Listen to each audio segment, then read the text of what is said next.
Nolaydı yarın olaydım, yar bade dolduraydı.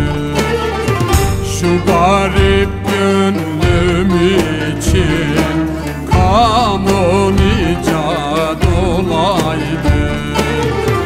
Şu mahzun gönlüm için kanun icat olaydı.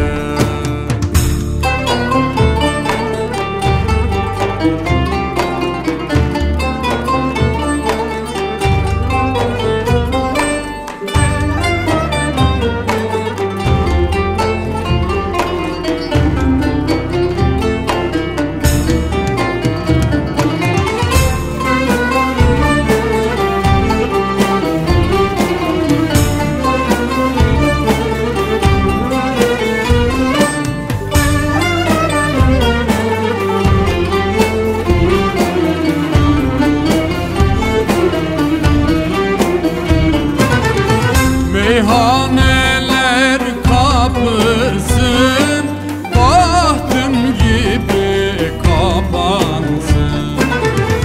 Meyhaneler kapısın, bahtım gibi kapansın. Rindane bade içmek sensiz yasak olaydı. Rindane bade içmek sensiz yasak olaydı.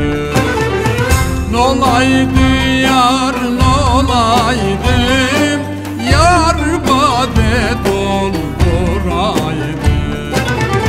Nolaydı yar nolaydım, yar bade dolduraydı.